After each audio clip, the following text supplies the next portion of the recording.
हाय मेरे प्यारे बच्चा जी, कैसे हैं आप सभी लोग। आशा करते हैं कि आप सभी लोग झकास होंगे और मस्त होंगे और अच्छे से पढ़ते होंगे। कल हम लोग बायोलॉजी के फर्स्ट चैप्टर को अच्छे से पढ़ लिए थे। आज हम लोग दूसरे चैप्टर को पढ़ेंगे और उसका जो ऑब्जेक्टिव रह चुका है उसको हम करा देंगे अच्छे से। इसके लिए आप चिंता मत करिएगा। जो आज का अध्याय है हम लोग का, आज का अध्याय है अध्याय दूसरा पढ़ेंगे। वह चैप्टर का नाम है शोषण। चलिए शोषण को जानेंगे अच्छे से। आप सभी लोग अच्छे से इसको लिखते रहिएगा और अच्छे से समझिएगा और मेहनत तो करना ही पड़ेगा। चलिए अब हम लोग वीडियो को स्टार्ट करते हैं। तब चलिए प्यारे बच्चा जी अब आगे देखते हैं। देखिए शोषण को स्टार्ट किए हुए थे। अब हम लोग पढ़ेंगे पहले शोषण का डिफिनेशन, शोषण क्या है, फिर शोषण का एक यहाँ पे समीकरण को देखेंगे। हालांकि केमिस्ट्री में संतुलित करने के लिए आप सभी लोग को सिखा देंगे कि समीकरण को कैसे संतुलित किया जाता है। जब केमिस्ट्री स्टार्ट करेंगे तब वहाँ पे अच्छे से और बेहतरीन तरीके से आपको समझ में आएगा। चलिए अब हम लोग पढ़ते हैं किसको, शोषण को। शोषण एक प्रकार का, आप सभी लोग जानते हैं कि शोषण मतलब होता है सांस लेना छोड़ना। आप सभी लोग इतना ही जानते हैं अभी कि शोषण का अर्थ होता है कि सांस लिए छोड़े, सांस लिए छोड़े। चलिए हम लोग इस चैप्टर में शोषण के बारे में बहुत अच्छे से जानेंगे। चलिए देखिए शोषण क्या बोलता है। शोषण बोलता है कि वायुमंडल से ऑक्सीजन का सूत्र होता है O2। याद रखिएगा कि ऑक्सीजन का क्या सूत्र होता है, O2। कार्बन डाइऑक्साइड का जो सूत्र होता है वो होता है CO2। देखिए वही लिखे हैं कि वायुमंडल से ऑक्सीजन को शरीर की कोशिकाओं तक पहुंचाना।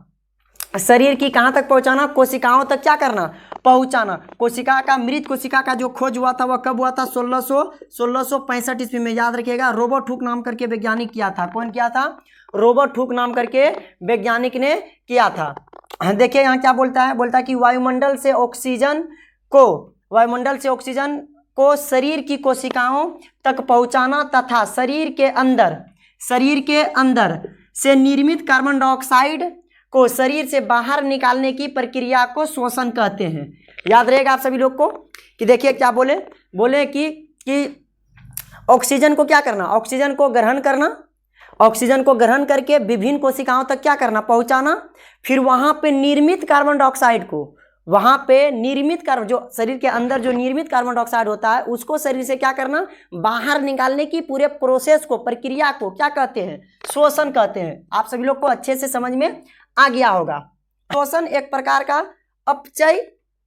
अपचयी मंद दहन का उदाहरण है। याद रखिएगा कि शोषण किसका उदाहरण है, कि अपचयी मंद दहन का उदाहरण है, जिसमें लगातार जैव ऊर्जा की खपत होती है। इसमें किस ऊर्जा का खपत होता है, तो लगातार जैव ऊर्जा का क्या होता है, खपत होता है। अब आगे देखिए क्या लिखे हैं। हवा जो है, हवा कहाँ जाता है, फेफड़ा में जाके किससे मिलता है, कोशिकाओं से मिलता है और वहां पे निर्मित होता है क्या, ग्लूकोज और ऑक्सीजन बन गया क्या, कार्बन डाइऑक्साइड प्लस ऊर्जा। और इसी को हम यहाँ लिखे हैं, यहाँ से समीकरण को तोड़ के यहाँ लिख दिए हैं कि ग्लूकोज का सूत्र C6H12O6 होता है। उसके बाद ग्लूकोज और ऑक्सीजन दोनों का दोनों क्या हो गया, मिल गया। फिर उसके बाद देखिए क्या बना, कार्बन डाइऑक्साइड बना, फिर उसके बाद जल बना, फिर उसके बाद क्या बना, ऊर्जा बना। चलिए अब हम लोग देखते हैं इससे आगे। चलिए अब हम लोग देखते हैं शोषण के प्रकार को। आप अच्छे से समझिएगा कि शोषण तो हम लोग पढ़ लिए, अब शोषण के प्रकार को पढ़ेंगे। शोषण के प्रकार मुख्यतः कितने प्रकार के होते हैं, 2 प्रकार के होते हैं। याद रखिएगा कि शोषण कितने प्रकार के होते हैं, तो याद रखिएगा कि शोषण 2 प्रकार के होते हैं। एक का नाम है ऑक्सी शोषण, ऑक्सी को बोलेंगे वायवीय शोषण। सबसे तगड़ा और सबसे बिहार बोर्ड में पूछे जाने वाले जो लैंग्वेज है ये यही है कि वायवीय शोषण किसे कहते हैं, वायवीय शोषण किसे कहते हैं, अवायवीय शोषण किसे कहते हैं, यही सब पूछे जाएंगे। और यह काफ़ी कम मात्रा में इस नाम से क्वेश्चन पूछे जाते हैं। तो याद रखिएगा एक का नाम है वायवीय शोषण और दूसरा का नाम है अवायवीय शोषण। इसको बोलेंगे अनाऑक्सी शोषण, इसको बोलेंगे ऑक्सी शोषण। अब हम लोग समझते हैं कि ऑक्सी शोषण किसे कहते हैं। तो हम लोग पढ़ते हैं कि इसको ऑक्सी शोषण या वायवीय शोषण किसे कहते हैं, देखिए हम अधूरा ही लिखते हैं, आप सभी लोग लगा लीजिएगा किसे कहते हैं क्या है। हम सिर्फ पॉइंट को ही लिख के छोड़ देते हैं।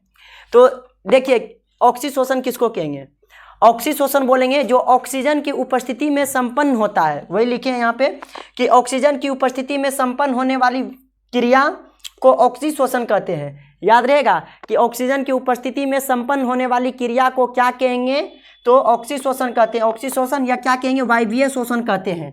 ऑक्सीशोषण या क्या कहेंगे, वायवीय शोषण कहेंगे। आप सभी लोग से पूछेगा कि वायवीय शोषण किसे कहते हैं, तो आप लोग बताइएगा कि ऑक्सीजन की उपस्थिति में संपन्न होने वाली क्रिया को क्या बोले कि क्या बोले हम कि अगर पूछेगा कि वायवीय या ऑक्सीशोषण या वायवीय शोषण किसे कहते हैं, आप सभी लोग बताइएगा कि ऑक्सीजन की उपस्थिति में संपन्न होने वाली क्रिया को वायवीय शोषण या ऑक्सीशोषण कहते हैं।